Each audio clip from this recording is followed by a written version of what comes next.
Becoming a millionaire on an average salary sounds unrealistic. Every day, we're surrounded by stories of entrepreneurs building billion-dollar companies, investors making fortunes overnight, and influencers showing off lifestyles that seem impossible to achieve with an ordinary paycheck. After hearing those stories long enough, it's easy to believe that if you aren't earning six figures, becoming wealthy simply isn't an option. But what if the biggest myth about money isn't how much you need to earn? What if becoming a millionaire has almost nothing to do with earning an extraordinary income, and everything to do with how you manage an ordinary one? The reality is that thousands of people quietly become millionaires without ever making headlines. They don't invent the next big app. They don't win the lottery. They don't receive massive inheritances. Most of them spend decades working regular jobs that millions of other people work every single day. Some are teachers. Some are electricians. Some are nurses. Some work office jobs. Others spend their careers fixing cars, installing air conditioners, or managing small businesses. Their salaries may look average, but their financial futures look completely different. So what separates them from everyone else? To answer that question, let's follow someone we'll call Ethan. Ethan is 27 years old and works as an electrician. He earns about $62,000 a year. His income is stable, but it isn't extraordinary. He enjoys his work, but he knows he'll probably never become one of the highest paid people in the country. If you looked at Ethan today, nothing would suggest he'll retire as a millionaire. Yet that's exactly what happens. Not because he gets lucky, not because he discovers a secret investment, and not because his salary suddenly triples. Instead, he follows a system that most people either ignore or abandon too early. Before we talk about that system, we need to understand one important idea. When people search online for the average salary, the number they usually find doesn't always represent what a typical worker actually earns. Imagine 10 people standing together. 9 of them earn around $60,000 each year. One person earns $15 million.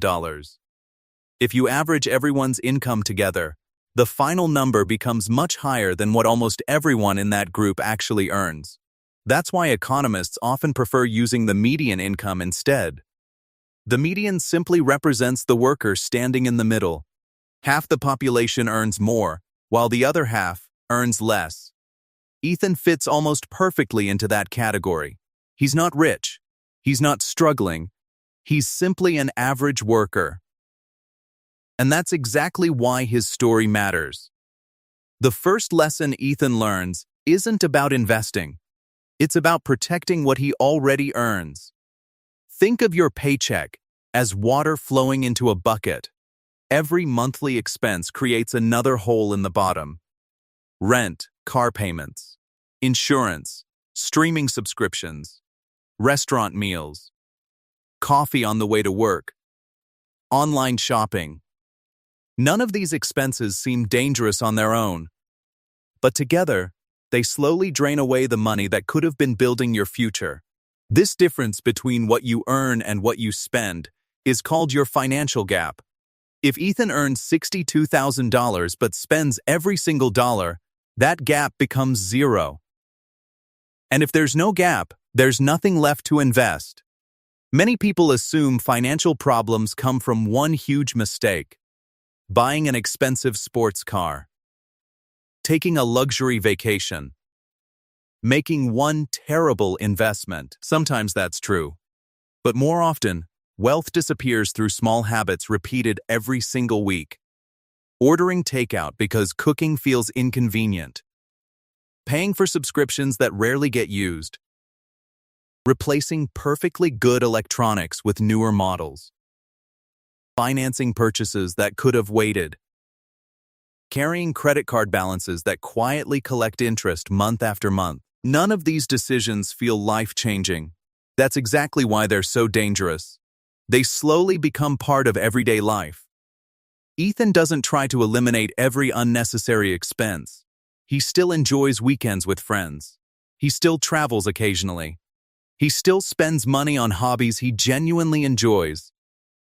The difference is that before buying something, he asks himself one simple question: is this worth delaying my future for? Sometimes the answer is yes. Other times it's no. That single habit saves him far more money than he realizes.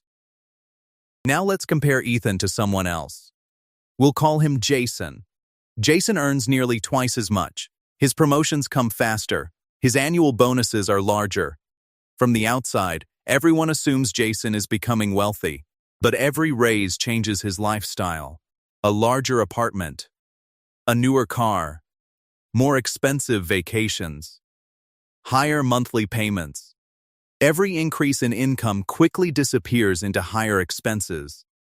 By the end of each month, there's very little left. Meanwhile, Ethan continues living slightly below his means. Every paycheck leaves behind something valuable. Money that doesn't get spent. Money that begins working for him instead. This is where many people misunderstand wealth. Income creates possibilities. Behavior determines results. Once Ethan builds that financial gap, he reaches the next step: investing.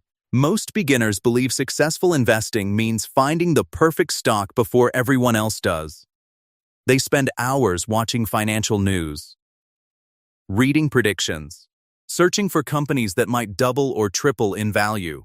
Ethan chooses a different path. Instead of trying to beat the market, he simply decides to own a small piece of it. He invests in broad index funds that contain hundreds of companies instead of trying to predict which individual business will become the next big winner. Then, he does something even more important. He automates everything. Every month, shortly after receiving his paycheck, $500 moves directly into his investment account. He doesn't wait until the end of the month. He doesn't invest only when he feels confident. And he doesn't stop, because the market becomes unpredictable. The money gets invested automatically, month after month, year after year. Some months his investments grow, other months they fall. The headlines constantly change. One week experts predict a booming economy. The next week they warn about a recession. Ethan keeps following the exact same plan, because he understands something that most investors eventually learn the hard way. Trying to predict the market is much harder than simply staying invested. At first, the results don't seem impressive. His investment account grows slowly. Some years it barely feels like progress at all. Looking at the balance, it's easy to wonder whether all those monthly contributions are really making a difference. This is where many people quit. They expected wealth to happen quickly. Instead, it feels like watching grass grow.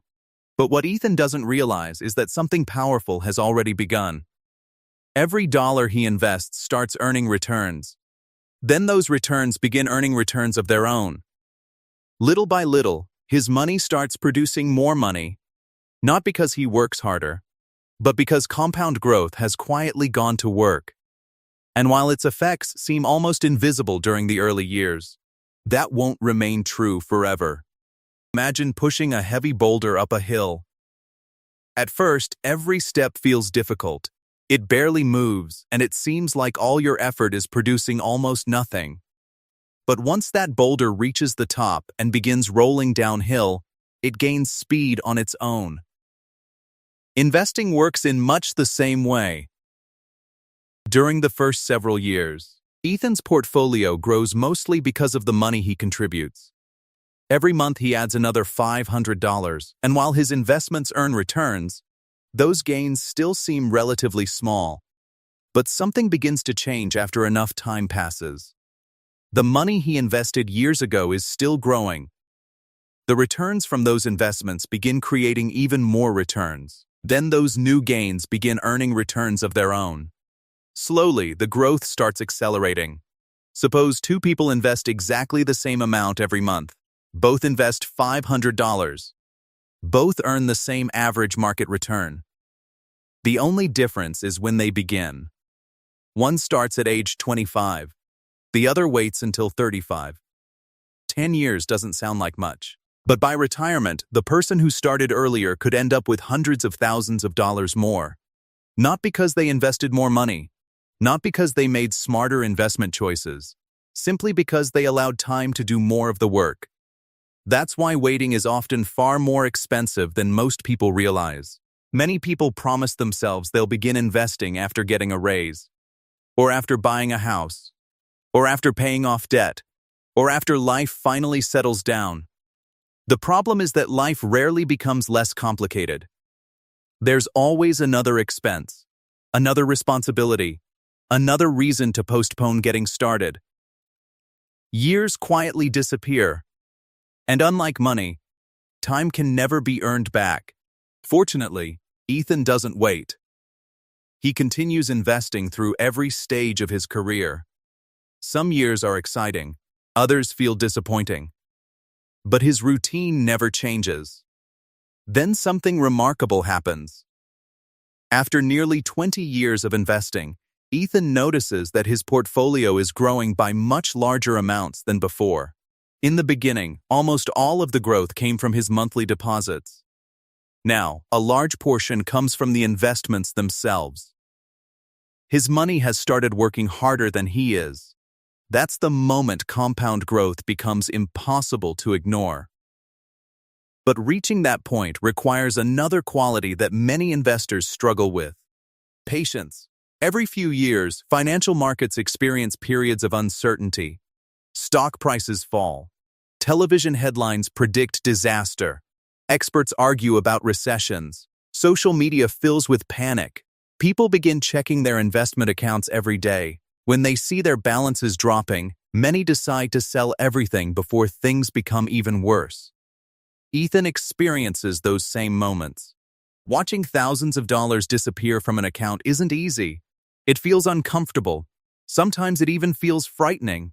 But instead of reacting emotionally, he reminds himself why he invested in the first place. His goal was never to make money next month. His goal was to build wealth over several decades. History has shown that markets rise and fall repeatedly.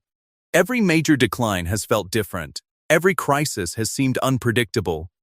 Yet over long periods, markets have continued recovering and growing. The people who panic often sell after prices have already fallen. Then they wait for the perfect time to invest again. Unfortunately, that perfect moment rarely arrives. Some of the strongest days in market history happen shortly after the worst ones. Missing only a few of those recovery days can dramatically reduce long-term returns. That's why Ethan follows one simple rule during market downturns. He does nothing. He continues investing exactly as he did before.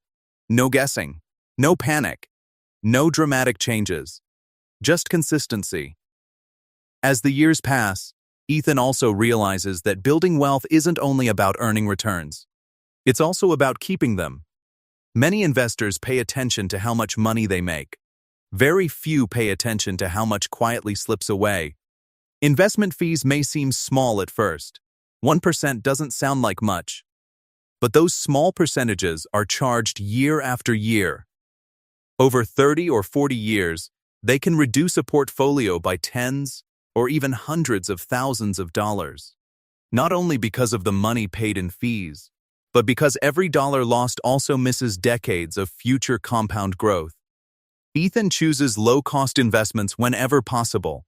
He understands that keeping more of his returns is just as important as earning them.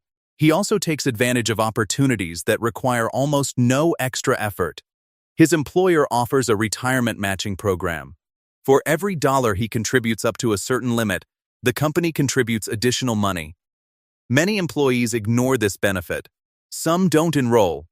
Others contribute too little to receive the full match. Ethan makes sure he receives every dollar available. Those extra contributions continue growing alongside his own investments for decades. Little by little, every smart decision begins working together. The gap between income and spending gives him money to invest. Consistent investing allows compound growth to build momentum. Patience keeps him invested during difficult markets. Low fees protect more of his returns. Employer contributions add even more growth without requiring a higher salary. None of these decisions feels extraordinary on its own. There isn't one magical moment where everything changes overnight. Instead, wealth is built through hundreds of ordinary decisions repeated month after month and year after year. As time passes, Ethan's salary increases gradually, but his investment portfolio grows even faster. Eventually, he reaches a point where the annual growth of his investments becomes larger than the amount he personally contributes each year. Years earlier, that would have seemed impossible. Now it's simply the result of staying consistent. One afternoon, while reviewing his accounts, Ethan notices something he had imagined for years. His total net worth has officially passed $1 million. There are no fireworks, no celebration, no dramatic announcement. Just a number on a screen representing decades of disciplined decisions. Looking back, nothing about his journey was extraordinary. He never earned an enormous salary. He never found a secret investment. He never became an overnight success. He simply protected the gap between what he earned and what he spent. He invested consistently. He trusted time instead of chasing shortcuts. He ignored panic when markets became uncertain. He kept unnecessary costs low. And he allowed ordinary habits to produce extraordinary results. For most people, becoming a millionaire isn't about earning an extraordinary income. It's about giving an ordinary income enough time to become something extraordinary. Thanks so much for watching. If you enjoyed this video, I hope you found it valuable.